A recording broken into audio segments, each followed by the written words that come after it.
Hello everyone, welcome to my channel. Please subscribe and keep watching more details. Bold and the Beautiful 2-week spoilers April 7 to 18. Liam's brain broken, Bill frantic and Ridge reamed. Bold and the Beautiful 2-week spoilers for April 7 to 18, 2025. See Liam Spencer, Scott Clifton, his brain is broken, and Bill Spencer, Don Diamond, is completely distraught, and Ridge Forrester, Thorsten K., may wind up reamed. A furious Deacon Sharp, Sean Cannon, confronts Carter Walton, Lawrence St. Victor, after hearing from Hope Logan, Annika Noel, that her boyfriend and mom betrayed her, and she was the one fired from Forrester Creations, but they both kept their own jobs, the person who did the sketchy papers and the person who took over the CEO job. Deacon doesn't think that is quite fair, and he is going to have some things to say. Meanwhile, Steffi Forrester, Jacqueline McKinswood, is quite worried about Liam after his accident. On Monday, we're going to resume with the scene from Friday with him flatlining in the ER after Dr. Grace Buckingham, Cassandra Creech, tells Steffi about the intracranial bleed, and it sounds like he may need brain surgery this week, because that's usually what they have to do, or they have to drill a hole in your skull to let the pressure off. There's lots of things they can do.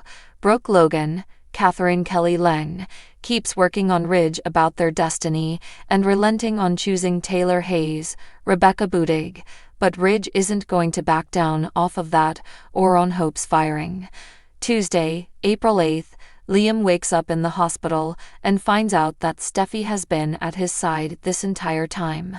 Of course, that's going to give Liam the warm fuzzies, but I do wonder if Steffi being there misleads him somehow, or if we're going to see some amnesia thing since Liam's brain is messed up. The storyline is supposed to be huge and unlike anything we've seen. I take that with a grain of salt, because generally when Bold and the Beautiful gives a huge spoiler like that, it doesn't pan out to be that exciting. I hope it is. The argument between Deacon and Carter turns physical on Tuesday, and we've got these hunks kung fu fighting. Deacon doesn't buy it when Carter insists he thought Hope would understand why he had to give Forrester Creations back to its rightful owners. For Deacon, he is mad that Carter broke Hope's heart, so Deacon's going to punch Carter in the face, and then he's going to punch Deacon right back. But then Daphne Rose, Muriel Hilaire, is going to intervene before things spiral too badly out of control, but they're both going to get some punches in. Both of those actors, Sean Cannon and Lawrence St. Victor, have martial arts training. If you've not seen Sean Cannon on Cobra Kai, the Netflix series where he is reprising his role from Karate Kid 3, it is very good. It's really funny because Cobra Kai, I don't know what season of it he was on. I don't watch it, but my husband and son do, and my son saw Sean Cannon, and said, "Oh, that's Deacon from Bold."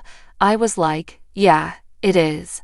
Wednesday, April 9th, we've got Finn, Tanner Novlin, confronting Bill Spencer about him getting Luna Nozawa, Lisa Yamada, out of jail. I'm just wondering if Bill is going to lay into Finn about abandoning his daughter and refusing to see Luna because of Steffi's ultimatum. He could be trying to pack up Finn and send him on a guilt trip, but I don't think Bill should be lecturing anybody on poor parenting at this point. Meanwhile, Sheila Carter, Kimberlyn Brown, accepts Luna as her granddaughter fully despite Deacon's reservation. She will risk anything for Luna, but are they going to have to keep sneaking around behind her husband's back? Thursday, April 10th, we're going to see Grace and Finn talking about Liam's medical condition, which is quite dire.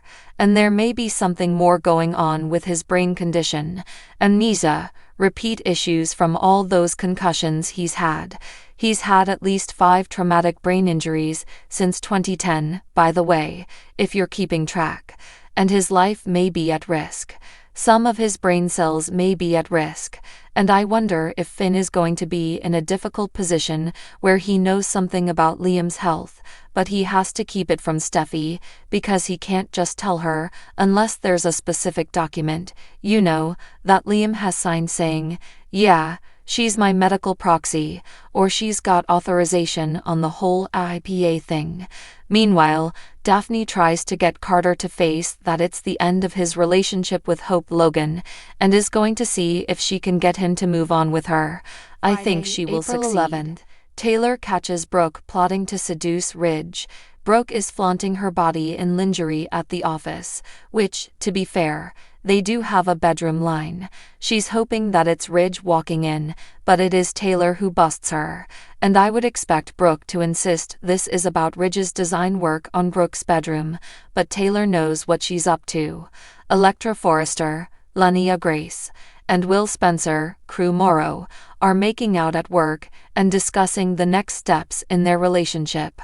Meanwhile, Sheila and Luna are plotting against them, and Luna tells Sheila that she thinks Will is wasting his time and calls Electra prissy. I didn't like, honestly, that Electra laid hands on Luna, not because she's innocent and doesn't, deserve whatever is coming her way as a double murderer. But it reminds me of when Steffi comes at Sheila. It's like you can't say you're terrified of that person, and then go start a physical confrontation where you assault a murderer while trying to say, oh, I'm so scared. Those two things just don't add up. That's a writing issue. Alright, the week of April 14th through the 18th, fallout from Taylor realizing Brooke plans to play very dirty to get her dusty destiny back on track. And Taylor may worry what would have happened if it had been Ridge who walked in on Brooke in her purple panties, and that is a valid concern. Taylor may give Ridge an ultimatum that she doesn't want him designing for Brooke's line. I mean, they promised to find Zend Forrester Dominguez, Dylan Demetz, another job. Of course, that's a little bizarre, but he's not related to Brooke, but it is kind of something. Carter may be ready to move past Hope Logan now that her daddy Deacon assaulted him, and Daphne rode to his defense. Plus, Hope does not seem like she is going to back down on her decision to split with him. She soon has something new to think about. Steffi is going to be there to support Liam during this medical crisis, but I also expect Hope to show up as well, and for things to get tense between Liam's ex-wives. Bill, of course, is going to be torn up once he finds out Liam collapsed after their argument and has a brain injury that is possibly putting his life at risk. Deacon is not going to be able to convince Sheila to turn her back on Luna. Will Sheila plead her case, or will she just keep sneaking around behind his back? Bill's words may get through to Finn if he explains to him that he felt like he had no choice but to get Luna out of prison because her life was in danger. And then Bill may talk to Finn about nearly losing Liam and how he's rethinking things. You never know when your kid could be gone for good. Will and Electra face some roadblocks, and Remy Price, Christian Weissman, may be back in the mix again soon.